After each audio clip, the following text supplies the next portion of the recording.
Good morning, everyone. I hope you're doing okay this morning. Grace and peace to you. Welcome to Find the Intersection. My computer's doing something funky, so I think this is live, but if it's not, I'm just talking to myself. But anyway, I hope you're having a good morning this morning, staying warm. Hey, today we're in Isaiah 12. It's a Thursday, and typically we're in the Psalms, but today we're in Isaiah again. Typically that Thursday is a psalm, or at times it's poetry or songs or things like that. So this is where it ties in. Isaiah 12 is a song. And so this passage is awesome. So let's go ahead and jump in. In my Bible, the heading on Isaiah 12 is Thanksgiving and Praise. So that kind of gives you the overall arching theme there. A few things that stood out to me is this psalm is rooted in a future tense.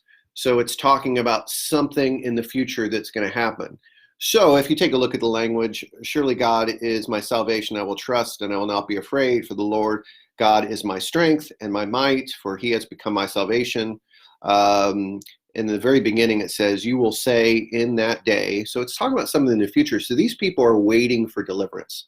I think that's the first theme. This psalm is about them waiting for deliverance, waiting for God to rescue them. So they're talking about in the future, we're going to say thank you because you are going to rescue us. In the future, we're going to praise you on that day because we know you are going to rescue. So we're going to live with trust now as we wait for future deliverance. Now they're waiting for an exodus. They're waiting for a return from exile, the wanting to come home. So that's kind of the first idea here, is they're waiting for deliverance. The second thing, and this is awesome right here,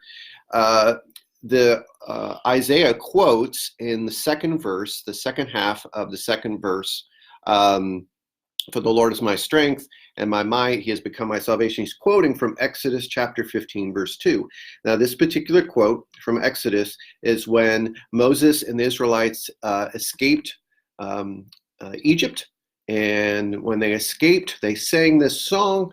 And so the author, Isaiah, is quoting Moses because just like God rescued them in the past, God will rescue them in the future. So we lean backwards to be able to move forward, right? And so Isaiah is saying God is faithful. He could be trustworthy. If God rescued us once, he will rescue us again. If God has been there once, he'll be there for us again. So even though we wait with faith, because we know that God is faithful to us and he will rescue us in the future. There will be another Exodus, Isaiah could be saying. There'll be another rescue, another deliverance. And so for us, as we read the Bible, we realize that God is faithful. He rescues. He's rescued multiple times, and he rescues through Jesus, through the ultimate new Exodus. But he will rescue you, and he will rescue me in the situations that we're going through, because he has done it before. He will do it again. And so that's the second point. So waiting for deliverance, looking to the past to be able to move to the future. And then the third is the overall theme of Thanksgiving. So as we're approaching our secular holiday of Thanksgiving, we see in the scriptures the lifting up of the virtue of gratitude. This is awesome. It says, Thanksgiving because God rules the world.